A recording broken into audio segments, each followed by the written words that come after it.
Hello everyone and welcome to a session for Vogue and the Natural Diamond Council's Diamond Fest. Today we have a very special panel and we will be discussing a very fun topic and probably my favorite kind of jewelry, everyday essentials and the first pieces that every woman must have. Today on our panel is the lovely Meera Kapoor, a celebrity influencer and a curator who has always used her digital presence to create content in the health, wellness, lifestyle space.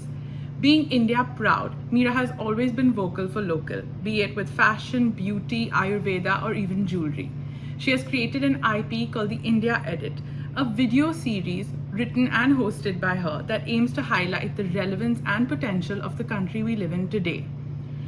Our next panelist is Natasha Khurana. She is the founder of jewelry label The Line, which she started with the idea of bringing precious gemstones and metals under the purview of modern everyday dressing.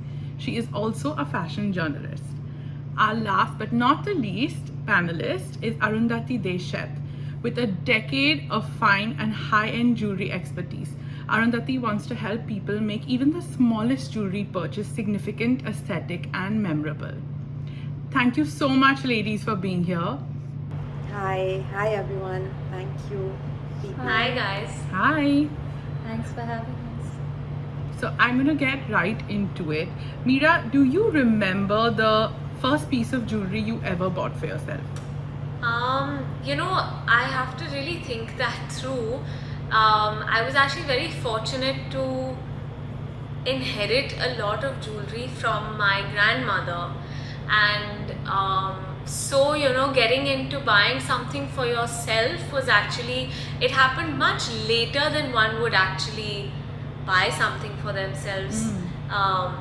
If I was 21, probably I would have bought it a lot sooner, but the circumstances that I was in, I got some beautiful heirloom pieces from my grandmother and from my mum.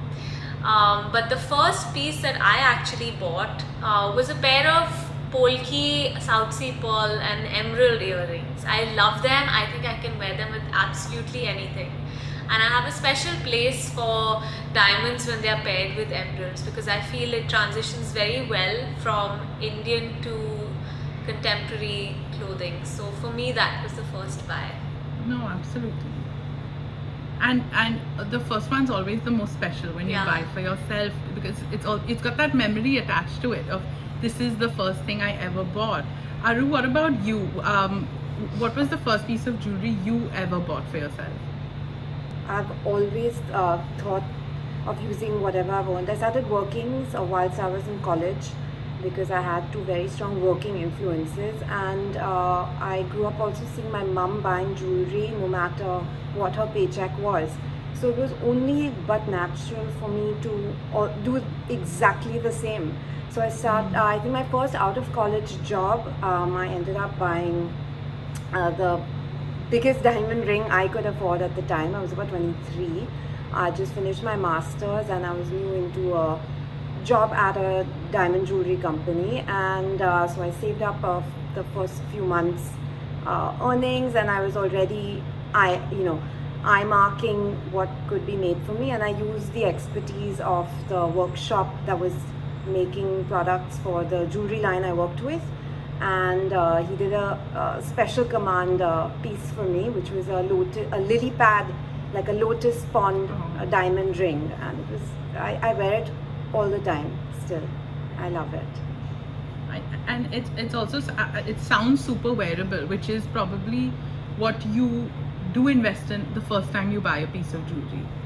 Natasha, the person who as a person who makes everyday fine jewelry, what inspired you to go down that route? What made you say this is the kind of jewelry I'm going to create? Well, it was really need based, to be honest. It's what I wanted to wear. It wasn't available in the market, and whatever version of everyday was available back then was either really twee in terms of flowers and stuff, or I don't know, it wasn't modern enough. And then I come from this place where I was a fashion journalist, and I sort of moved towards wanting this idea of forever pieces in my wardrobe, and I wanted to bring that value along with style to jewelry. So that's why I started the line. No, and again, I feel like there's such a shift in the way a consumer is buying, and it Yeah. is exactly the way you described it. I think all of us are looking for cool, contemporary, everyday pieces. Meera, that being said, do you tend to invest more in everyday pieces, or do you lean towards buying things for occasions? I feel that a good investment is something that you can wear in both situations, and I find that something like a diamond tennis bracelet or an eternity band or a great pair of solitaire earrings or maybe a necklace which is a little more on the delicate side, you can actually take that from both into both situations quite seamlessly. So when it comes to investing for me, I'd much rather buy something that's timeless and also something that isn't occasion specific. So in that sense, I can actually layer it up if I want to wear it for an occasion, or I can dress it down by wearing it with something a little more casual. So an investment piece for me doesn't necessarily need to show that it's an investment in that sense. I feel like a smart buy and a good investment is something you can get the maximum wear out of. And then you invest in great quality so that it actually ages very well. That is true. I mean, I think quality, especially with your jewelry, is so important because, and especially if you're wearing it every day. Arundhati, you work so closely with jewelers and clients. Do you find women are investing more on buying everyday wearable pieces instead of those massive statement makers that they used to at one point? Yeah, I do see that the times have changed in the last 5 years for everybody financially, even the way we've had to change the way we live just because of the pandemic. It's almost like 1.5 years. So, yes, I do see girls, women, people buying things for someone, their significant other, for things that that person is going to be able to wear tonight, tomorrow, not wait Yeah. for one grand fiesta that may or may not come. I think that's a good way of buying jewelry in any time, at any point of time, whether it's now when things are a bit low and out or when things are going to be back up again. Ultimately, wear your jewelry more often. It's energy as well. Stones are energy. Precious jewelry has energy. So when you give it energy by wearing it often, I think that's the best gift you've given yourself. Absolutely. And I mean, I do speak to so many jewelers who also are saying that even though we are in the middle of a pandemic, people are buying jewelry because jewelry makes you feel happy. It's just like the ultimate mood upper, and that is what people are doing even now. But Natasha, what do you think are go-to pieces that every woman needs in her capsule collection?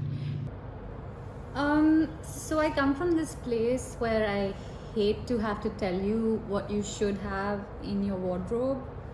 But I do feel like the perfect piece of jewelry for anybody meets at this sort of intersection of desire and utility. So, for example, I'm a lazy person and I love earrings. So, for someone like me, I would just recommend a pair of, say, pearl ear studs, and then I could wear those endlessly. But you might like necklaces, and you might like something that's really personal. So for you, then I would recommend like our letters or our zodiacs. So I don't want to have to assume at any point that I know what should be your essential. So yeah. Meera, you spoke about inheriting a lot of heirloom pieces. Do you have a favorite that is your go-to that you wear no matter what? Unfortunately, I haven't really had the chance to pull them all out and actually wear them. But one of them which has had my eye for the longest time is actually a string of emeralds that my nani had. and it's set in a very Art Deco way. And then I was wondering, maybe I should get it reset. And this was, initially when my mom gave it to me, I said, maybe I'll get it reset and make it look a little more contemporary. And then as time passed, and I got a little more interested, and I started favoring vintage a little more. I said, you know what, I don't think I really want to change it. I want to keep it as is and keep it like a testament to my grandmother. But one of the pieces that I wear very often is a ring which belonged to my grandfather. It was a sapphire ring, and he used to, and the way men's rings are made, they are very chunky. And much before I had gotten married and my mom had shown me this, I said, Mom, that's a really nice ring, you should get it reset. And she said, I don't have the time for all of this, anyway, there's so many things that I have to. So I said, yeah, but maybe you should get it reset and you can wear it with things on a daily basis. So when I was expecting Misha, and just before I actually delivered, my mum got me this ring, which was a blue sapphire set with diamonds, and I was like, this looks very familiar. And she said, this is Papa's ring that I had reset. And I love it so much because it's a paler sapphire, and it works so well for me. So it's an heirloom piece which has kind of got a new lease of life. Absolutely, and those are always most meaningful. I mean, every time you look down at it, there's a story there. And like you said, I mean, even right now, while saying it to me, you linked it to Misha's birth, and that's what jewelry does. It's that's momentous. It just links you. It takes you back to a memory. You always think back of when was it that I got this, and it's almost like it needn't start with precious jewelry. I think when we all were younger, and you would have a Valentine's Day come up, or you would have a significant time in a relationship, you would get something really nice, and that kind of carries on even now. And I think what's happened now is that we want to now give things to ourselves, and I always gravitate towards picking up things that I can wear more often. I just don't see the point of having so many things in a locker, and then the hassle of going to that locker and pulling them out. And it looks lovely when you do dress up and you do wear them, but like Arundhati said, it's been a year and a half that we're in a pandemic. So it's really those classics and everyday pieces that have taken you through, and you sometimes look at that and that's what makes you feel good. Those are the things you really dress up with. Absolutely. Arundhati, you help so many women make their jewelry purchases, but what do you look for when you buy jewelry for yourself, when it comes to the quality of the diamonds or the silhouette of the actual piece? What do you love to buy?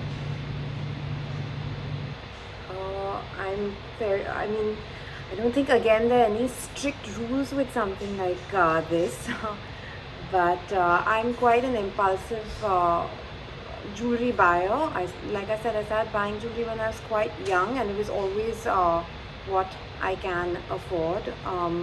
So I go back to that. If you're buying jewelry for yourself, try and stick to what makes sense to your life, your lifestyle, and buy what you love. And quality is, I think I should say it should go without saying, my whole work experience from the time I was an intern going to how I've come to do my own thing today, and I've always worked with very, very high and highly qualitative, which on one hand set a very alarmingly high standard as to what I considered perfect or beautiful, but at the same time it's not realistic. You can't always buy DEF diamonds, and every person can't. So there should be like a little bit of a realm, like buy in context. So it's been some time of, like we were talking, Meera brought out the pandemic. It has been a time were we going to just sit and despair for the whole time? People did end up shopping, buying jewelry, Birthdays have come and gone, anniversaries and come and gone. So happy memories will continue no matter what is going on outside. And if you're fortunate enough to be able to be shopping and buying jewelry at a time like this, you will tend to buy. I bought a few things, and they were just things that instantly delighted me. And my kids were around. They're highly exposed to what I do. I barely have any privacy. So if it excited all of us all together, and I'd worked and done well for myself, if my husband was around, I got it. And it was little things, and made me very happy. And I can look back at this very strange and forlorn time with these markers, these little things that I managed to get, and say, okay, this is how that time passed by, at least for me. Speaking of husbands, I think the most important essential for every woman, at least something that we do wear every day, is our engagement or our wedding ring. Meera, do you have a story associated to your wedding or engagement ring, and any special story around it? I love my engagement ring. It's something that I wear every day. Sometimes I forget to take it off. So I feel that it's a true testament to how much I love it, and really how well, Shahid knew me to get me something that I can wear almost every day. And yeah, you're quite right. An engagement ring is something that is one of those milestone jewelry pieces in your life. And often enough I've seen, because now my friends are also getting married, it is something that they put a lot of thought into. They discuss it with their partners, and they're figuring out what to get, and families get involved. Sometimes they say, well, I want to get something for you, and I don't want to have my family do that, because this is about the two of us. In my case, there was actually no story.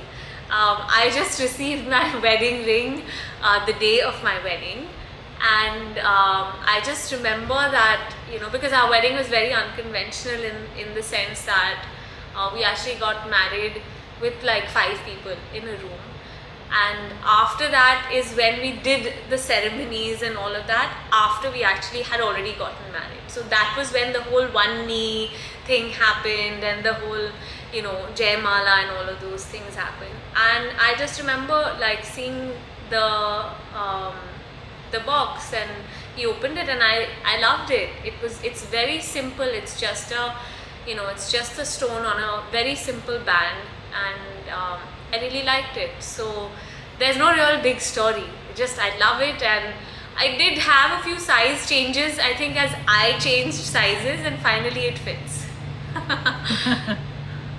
No, that's sometimes when a diamond is so beautiful, that's all it needs. It just needs the band. And I thought about it. I was like, it just kind of speaks. I was like seeing people having their rings reset, and I did go down that rabbit hole, and I was like, maybe I should have my ring reset, but I don't know. It didn't work for me. I like it as it is, and I did feel, I said, 25 years later, 30 years later, when we are probably celebrating our 30th anniversary, everything would have changed. Our kids would be older, we would be older, people around us would be different, but that ring will be the same. So I don't want to change it. Natasha, as a jewelry designer, if you had to make an engagement ring, how would you describe it? How would you make the ultimate engagement ring according to you, that For could be myself? worn every day, for yourself, for a client, both? My advice to most people who come to me for engagement rings is, please don't let it be a surprise to your partner. Let them weigh in. It's something that they have to hopefully wear on their bodies for the rest of their lives. Like, I hate my engagement ring, but I get emotionally attached to jewelry, so I wear it every day. So I really think people should let their partners weigh in.